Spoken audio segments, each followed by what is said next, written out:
Apocalypse chapitre 1, verset 4. Jean aux sept églises qui sont en Asie. Que la grâce et la paix vous soient données de la part de celui qui est, qui était et qui vient, de la part de cet esprit qui sont devant son trône. Que Dieu bénisse la lecture de sa parole. Amen. Si est possible.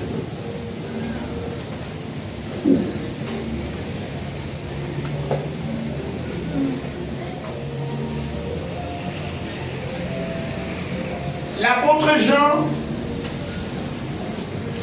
s'est trouvé sur l'île appelée Patmos, où il fit ravir un esprit.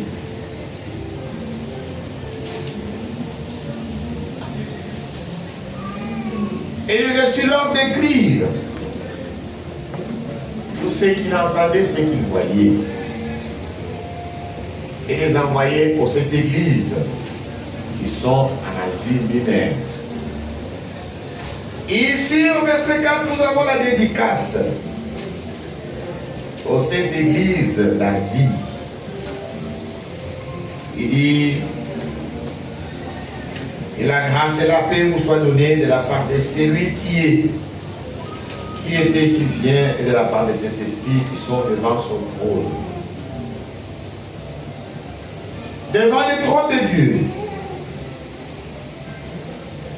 il n'y a pas cet esprit.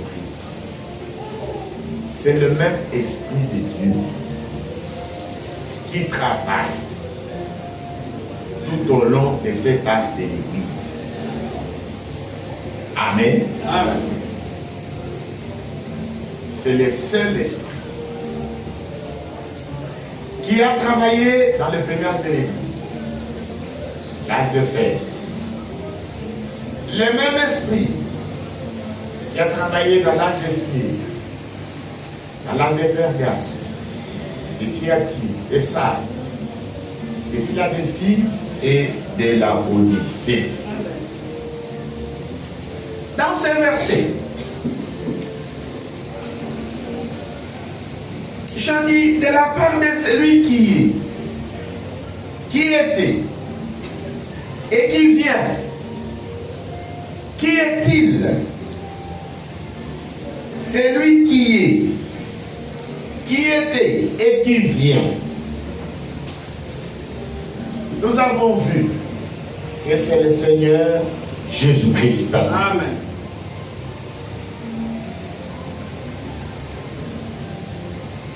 Pour nous racheter, pour nous sauver, pour nous délivrer, Dieu est devenu un homme. Amen. Dieu est esprit.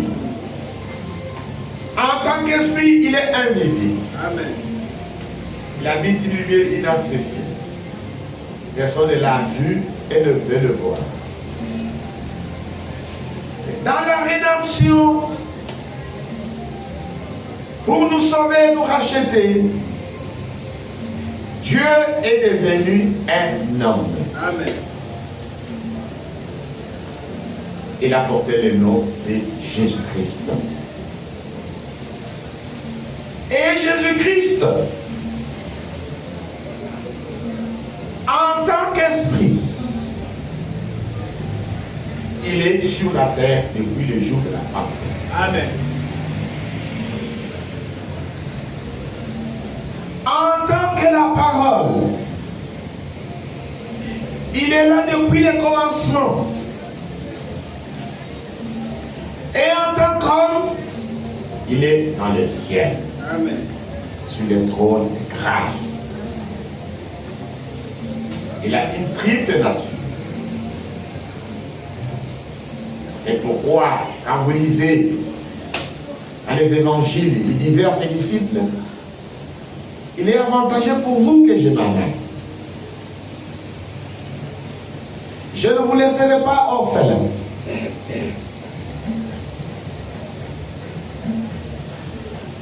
Je vous enverrai les consolateurs. Et les consolateurs qui avaient été promis, le Saint-Esprit n'est pas une deuxième, une troisième personne de la divinité. c'est le Seigneur Jésus-Christ. Amen. En tant qu'esprit, il est revenu dans son église depuis le jour de la Pentecôte. Et il est dans son église.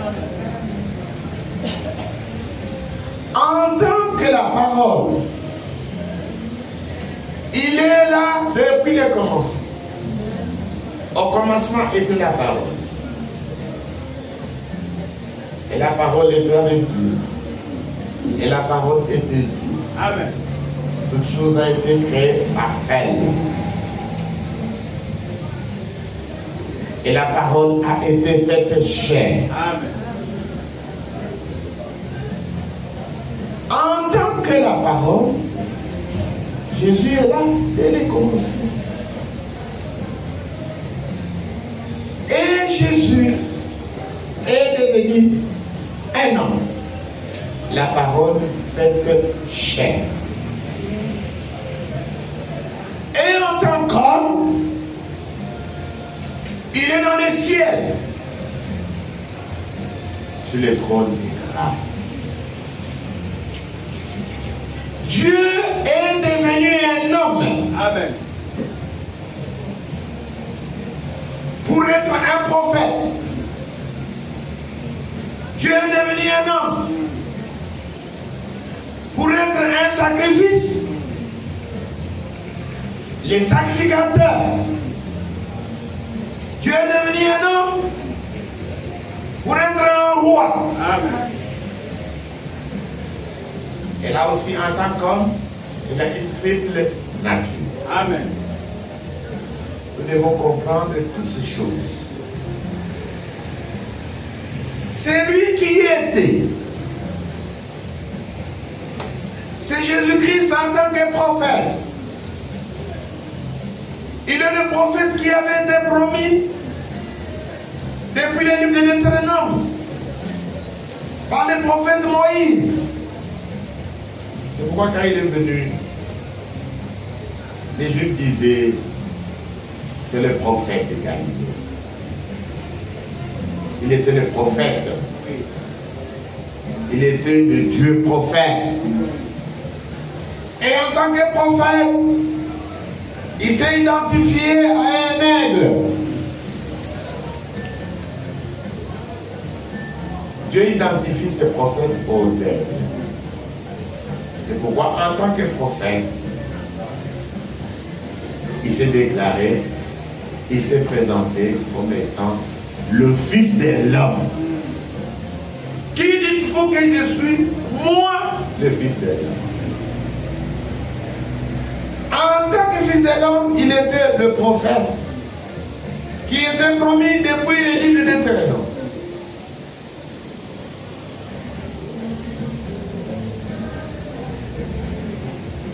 De la part de celui qui était le Seigneur Jésus-Christ. Il était un prophète. Il était un aigle. Il était le Fils de l'homme. C'est lui qui est au présent. Il est un sacrifice. Il est un souverain sacrificateur. En tant que souverain sacrificateur, en tant que sacrifice, il s'est identifié à un agneau. Voilà pourquoi Jean l'a présenté comme étant l'agneau de Dieu qui ôte les péchés du monde. Voici l'agneau de Dieu qui ôte les péchés.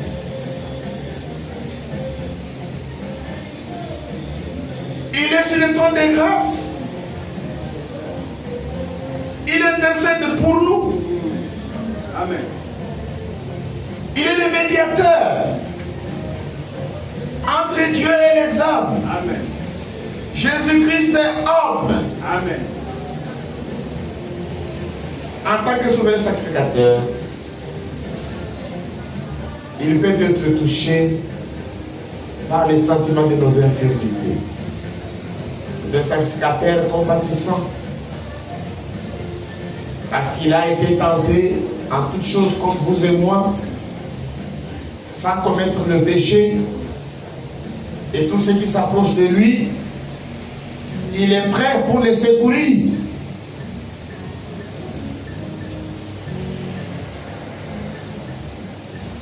Et il est devenu un homme pour être un roi. Quand l'intercession sera terminée, il se lèvera pour venir en tant que roi, pour recevoir l'épouse. Il viendra en tant que roi. Amen. Et en tant que roi, il s'est identifié au lion de la tribu de Juda. Amen. Et il était promis depuis le livre de Genèse. Et ce peuple ne s'éloignera pas de Juda. Et les bâtons souverains entre ses pieds jusqu'à ce que viennent les Shiloh et que le peuple lui obéisse. Amen. Que le nom de Jésus-Christ soit glorifié. Et de la part de Jésus-Christ, les témoins fidèles, les premiers nés des morts et les princes des rois de la terre, à celui qui nous aime, qui nous a délivrés de nos péchés par son sang. Jésus-Christ est le témoin fidèle. En tout, il est le premier. Amen. Il est le premier des morts. Il est le seul qui a conjugué le verbe « j'étais mort ». Amen. C'est vrai. Tous qui mouraient, vous allez dans le séjour des morts. Ils étaient retenus là-bas. Lui seul est mort. Et dans sa mort, il a vaincu même la mort. Amen. Il a vaincu la tombe. Il a vaincu le séjour des morts. Et au troisième jour, pas après 3 jours, au troisième jour, il est sorti victorieux. Amen. La tombe a été vaincue. Le séjour des morts vaincu. La mort vaincue. C'est pourquoi il se présente comme étant le premier des morts et le prince des rois de la terre. À celui qui nous aime et qui nous a délivrés de nos péchés par son sang. Pour nous délivrer de nos péchés, il a versé son sang et nous a délivrés. Nous sommes rachetés et délivrés. Amen. Nous sommes sauvés. Nous sommes rachetés et nous sommes délivrés. Amen. Amen. Nous sommes lavés de nos péchés par son sang. Certaines versions disent celui qui nous a lavé de nos péchés par son sang. Et qui a fait de nous un royaume de sacrificateurs pour Dieu, son Père. À lui soit la gloire et la puissance au siècle des siècles. Amen. Amen. Il nous a élevés en dignité. Parce qu'il a fait de nous un royaume de sacrificateurs. Amen. Dans l'ancienne alliance, parmi les 12 tribus d'Israël, Dieu avait choisi la tribu de Lévi pour travailler au temple. Et dans la tribu de Lévi, il a choisi la famille d'Aaron pour faire les sacerdoces. Amen. C'est eux qui étaient les sacrificateurs. Et les sacrificateurs étaient élevés en dignité parmi les frères. Amen. Même par les accoutrements. Quand ils venaient au temple, ils il s'est lavé les pieds, les mains, soigneusement. Il mettait les vêtements sacerdotaux. Et puis ils étaient rois. C'est après maintenant qu'ils pouvaient offrir des sacrifices. Ils étaient élevés en dignité. Bien qu'ils étaient pris entre leurs frères. Mais Dieu les avait élevés en dignité. Bien-aimés frères et sœurs, Dieu nous a élevés en dignité. Amen. Amen. Il a fait de nous un royaume de sacrificateurs. Amen. Nous ne sommes pas comme les autres. Les sacrificateurs n'étaient pas comme les autres. Même par leur façon de s'habiller. Même par leur façon d'être roi. Oui. Ils étaient différents. Amen. C'est pourquoi nous sommes différents. Amen. Nous sommes dans le monde, mais nous ne sommes pas du monde. Amen. Nous avons un rang. Oui. Nous devons comprendre cela. Que le nom de Jésus-Christ soit glorifié. Amen. Au verset 7. Voici, il vient avec les nuées. Amen. Et tout œil le verra. Oui. Même ceux qui l'ont percé. Et toutes les tribus de la terre se lamenteront à cause de lui. Oui, amen. Je suis l'alpha et l'oméga. Dit le Seigneur Dieu. C'est lui qui est, qui était et qui vient, le Tout-Puissant. Amen. Ici, Jésus montre sa divinité suprême. Amen. Il montre que Jésus-Christ, c'est lui, la divinité suprême. Amen. Il dit, il vient avec les nuées. Et tout œil le verra. Amen. Même ceux qui l'ont percé. Quand vous lisez dans les Saintes Écritures, vous verrez que Jéhovah n'a jamais été percé. Amen.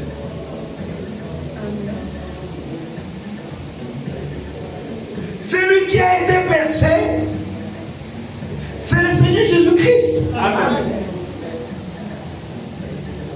Mais quand vous lisez dans les Saintes Écritures, vous verrez que Jéhovah se présente comme étant l'alpha et l'oméga. Oui. Mais il n'a jamais été percé. Mais si Jéhovah dit, c'est lui qui est, qui était et qui vient, Amen. le Tout-Puissant. Amen. Donc Jéhovah se présente ici. Il dit, il était, il est, il vient. Il est le Tout-Puissant. Donc, tous ceux qui lisent cette écriture comprennent automatiquement que le Jéhovah de l'Ancien Testament, c'est le Seigneur Jésus-Christ du Nouveau Testament. Amen. Parce que cette écriture le prouve. Il dit, il vient avec des nuées. Tout œil le verra, même ceux qui l'ont percé. Amen. Puis il dit, je suis l'alpha et l'oméga, le Tout-Puissant. Amen. Ce sont les titres qui appartiennent à Jéhovah.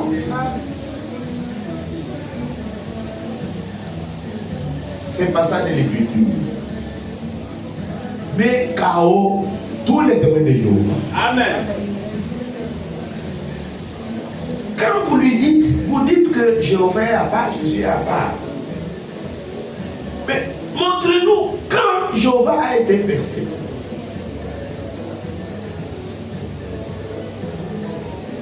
Maintenant, pour encore approfondir cette écriture,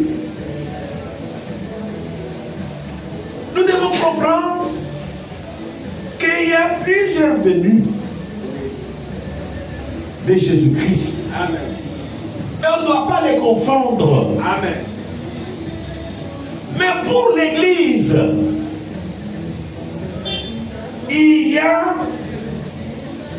deux principales venues.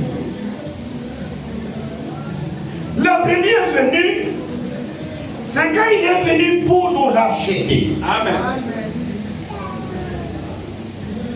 Pour nous racheter, Dieu est devenu un homme. Et il est venu sur la terre par la naissance virginale. Amen. Il est né. Et il était annoncé par les prophètes d'Ésaïe. Il viendra lui-même et vous sauvera. Voici votre Dieu. Il viendra lui-même et vous sauvera. Il était annoncé dans Ésaïe 53 que lors de sa première venue, il sera comme un agneau muet. Amen. Il va souffrir. Il sera le substitut de l'homme. Il vint, c'était sa première venue. En même temps, quand il est venu, il se présenta à Israël. Mais Israël ne l'a pas reconnu. Israël l'a rejeté. Lors de sa première venue, il est venu d'abord à Israël. Israël l'a rejeté. Alors qu'Israël attendait. Mais Israël l'a rejeté. Dieu a aveuglé son peuple à dessein pour que le salut soit accessible aux païens. Amen. Pourquoi la Bible dit, il est venu chez les siens et les siens ne l'ont pas reçu. Amen. Mais maintenant, à ceux qui l'ont reçu, à ceux qui croient en son nom, Amen. Dieu leur a donné le pouvoir de devenir enfants de Dieu. Amen. C'est lors de la première venue. Et nous avons quelques écritures. Nous avons Matthieu chapitre 1, verset 18. Nous avons lu ça hier. Ésaïe chapitre 7, verset 14. Et c'est lui-même vous donnera un signe. Une vierge sera enceinte, elle enfantera un fils. On lui donnera le nom d'Emmanuel. Ainsi de suite. Ça, c'était sa première venue. Et pour les Juifs, et pour l'Église. Mais les Juifs ne l'ont pas reçu. Maintenant, sa seconde venue, c'est ce que nous attendons. Amen. Il viendra. Il vient principalement pour l'Église. Amen. Est-ce que nous sommes ensemble? Amen. C'est cette promesse bénie de Jean 14. Je vais vous préparer une place. Amen. Et puis je viendrai vous prendre. Amen. Afin que là où je suis, vous y soyez aussi. Amen. Cette seconde venue, ou le retour de Jésus-Christ, Amen. concerne l'Église. Amen.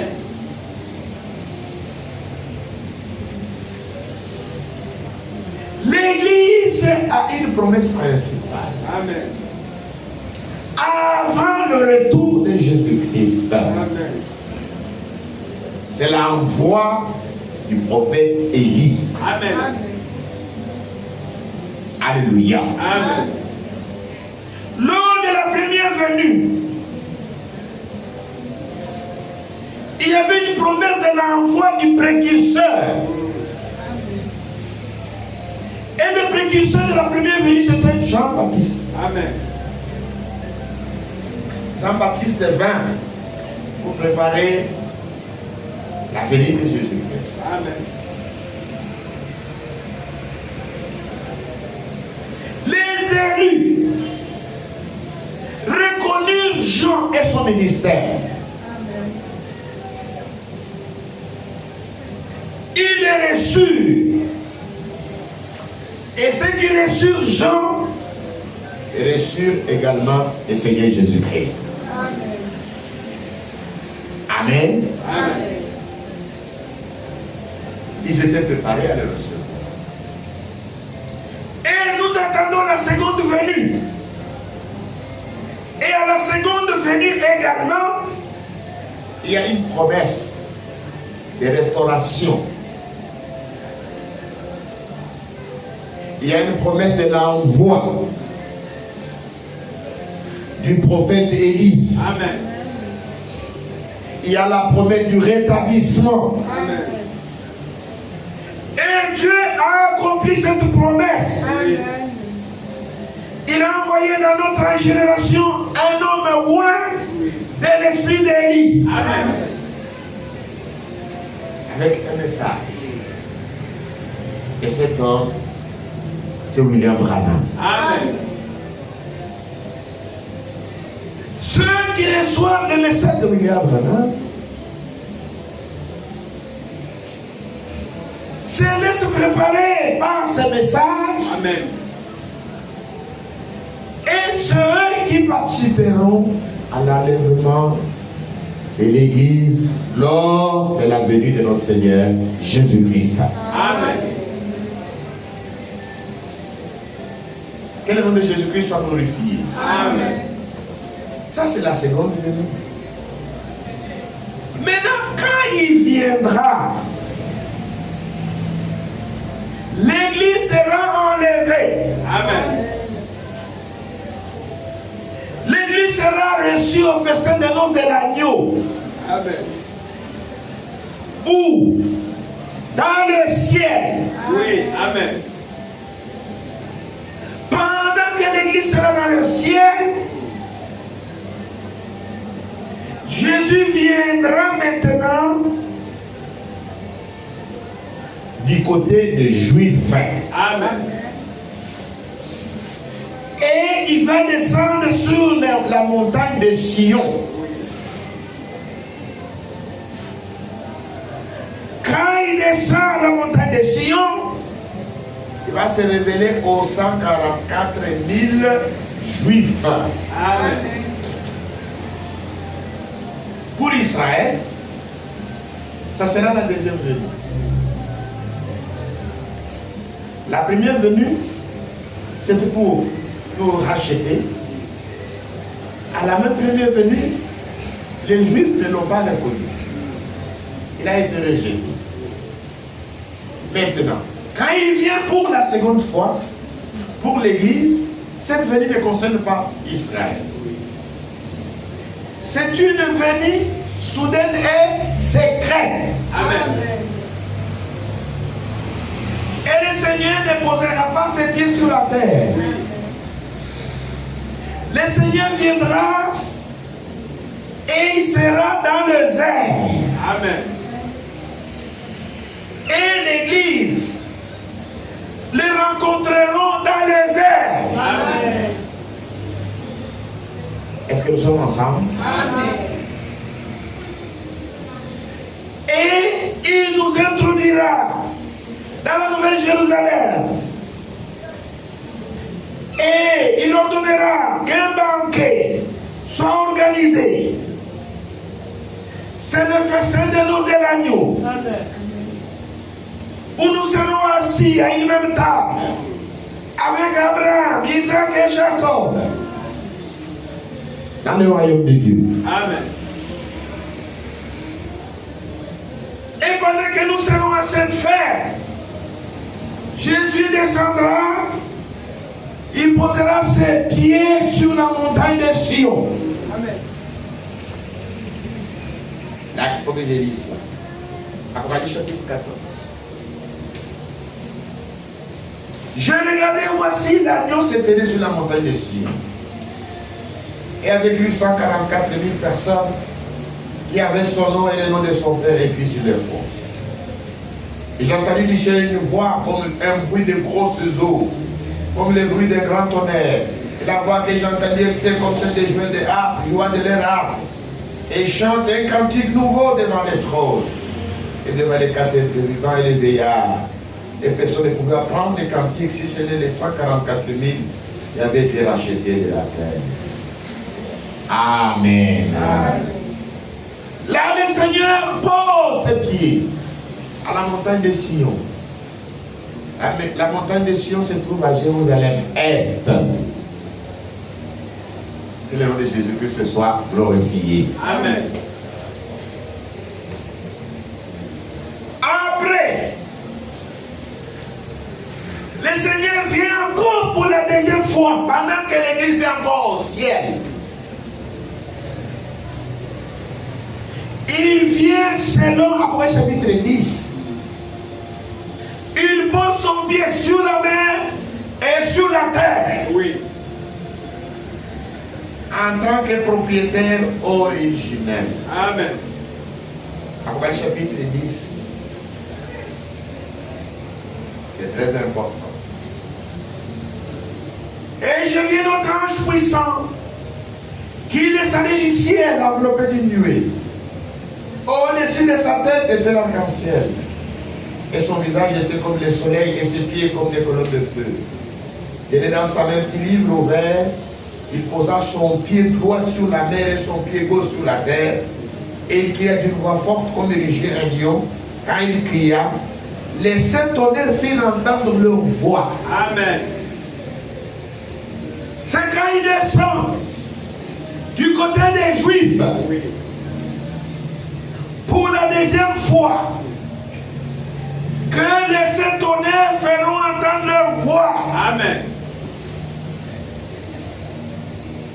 Que le nom de Jésus-Christ soit glorifié. Amen. C'est lors de cette venue qui va aller jusqu'au temple reconstruit. C'est lors de cette venue qui va entrer dans le temple. C'est lors de cette venue qui va détruire l'Antichrist. Amen. Par le souffle de sa bouche. Ce qui va déclencher la persécution des 144 000 et la persécution des vierges folles. Amen. Que le nom de Jésus soit glorifié. Amen. Quand il termine, il monte encore au ciel. Cette persécution va aller jusque dans la grande tribulation. La grande tribulation va aller jusqu'à la bataille d'Armageddon. Amen. Est-ce que nous sommes ensemble? Amen. Et à la bataille d'Armageddon, le Seigneur va encore descendre pour la troisième fois, toujours du côté d'Israël. Oui. Quand il descend à la bataille d'Armageddon, c'est pour combattre du côté d'Israël. Amen. Aujourd'hui, nous voyons Israël est en conflit avec beaucoup de nations. Et ces conflits vont s'arrêter un moment. Mais après l'enlèvement, il y aura la bataille d'Armageddon. Oui. À la bataille d'Armageddon, ça serait une confrontation terrible. Amen. Parce que toutes les nations vont se liguer pour attaquer Jérusalem. Ils seront contre Jérusalem.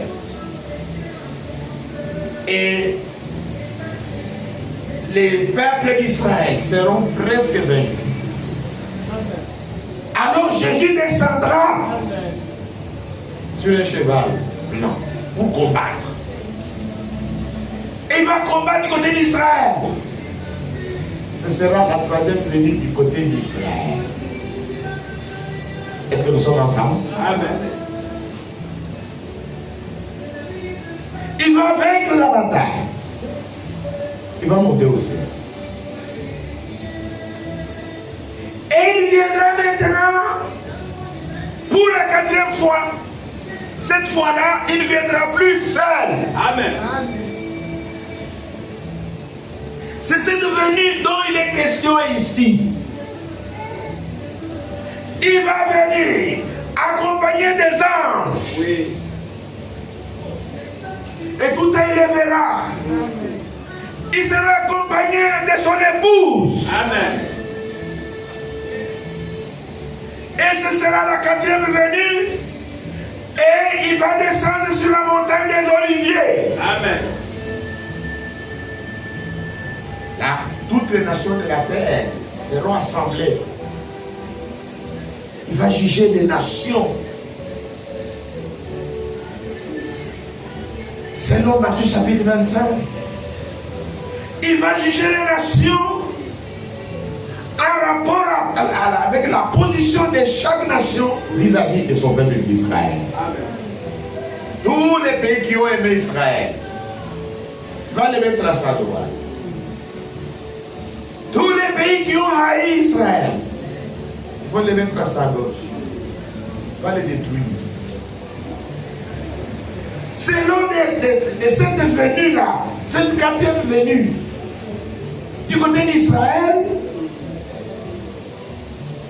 que s'accomplit Matthieu 25. Il dira aux nations qui ont aimé les Israéliens, il dit, j'avais faim, vous m'avez nourri. J'avais soif, vous m'avez donné à boire. J'étais en prison, vous m'avez visité. Il dit, quand est-ce que nous t'avons vu étranger? Nous t'avons accueilli. Quand est-ce que nous t'avons vu en prison sans venir te voir? Il dit, chaque fois que vous avez fait à ces peuples-là, on va dire ça, c'est très important. C'est pour vous dire ce soir que vous devez aimer Israël. Amen. Vous devez prendre position pour Israël. Amen. Matthieu chapitre 25, verset 31. Lorsque le Fils de l'homme viendra dans sa gloire, avec tous les anges, ça sera sur le trône de sa gloire. Toutes les nations seront assemblées devant lui. Séparera les uns d'avec les autres comme les bergers séparent les brebis d'avec les boucs. Il mettra les brebis à sa droite et les boucs à sa gauche.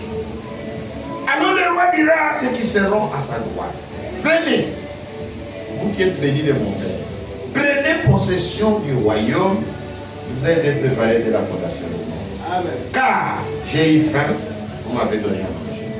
J'ai eu soif, vous m'avez donné à boire. J'étais étranger, vous m'avez recueilli. J'étais nu, vous m'avez vêtu. J'étais malade, vous m'avez visité. J'étais en prison, vous êtes venus vers moi. Les justes lui répondront, Seigneur, quand avons-nous vu avoir faim, et avons-nous donné à manger? Ou avoir soif, et avons-nous donné à boire? Quand avons-nous vu étranger, et avons-nous recueilli? Ou nu, et avons-nous vêtu? Quand avons-nous vu malade ou en prison, et sommes-nous allés vers toi? Et le roi leur répondra, je vous le dis en vérité, toutes les fois que vous avez fait ces choses, à l'un de ces plus petits de mes frères, c'est à moi que vous les avez faites. Amen. Ensuite, il dira à ceux qui seront à sa gauche, retirez-vous de moi, maudit. Allez dans le feu éternel qui a été préparé pour les diables et pour ses hommes. Car j'ai eu faim, vous ne m'avez pas donné à manger.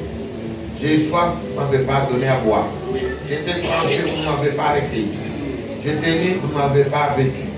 J'étais malade et en prison, et vous ne m'avez pas visité. Répondront, Seigneur, quand avons-nous vu ayant faim, ou ayant soif, ou étranger, ou nu ou malade, ou en prison, ne t'avons-nous pas assisté? Et il répondra, je vous l'ai dit en vérité toutefois, que vous n'avez pas fait ces choses à l'un de ces plus petits, c'est à moi que vous ne les avez pas faites. Amen. Et ceux-ci iront au châtiment éternel, mais les justes à la vie éternelle. Amen. Amen. revenez dimanche. Et nous allons sonder ces choses. C'est pour revenir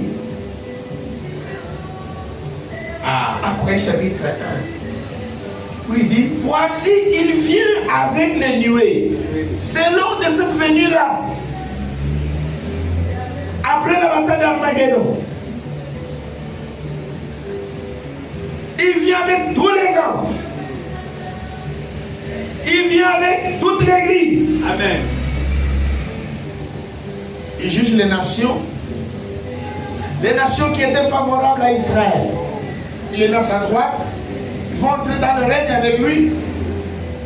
Les nations qui ont haï Israël sont maudites parce que la Bible dit, béni quiconque bénit Israël. Amen. Et celui qui maudit Israël sera maudit. Amen. Vous devez prendre position pour Israël. Vous devez aimer Israël. Vous devez prier pour le peuple d'Israël. Amen.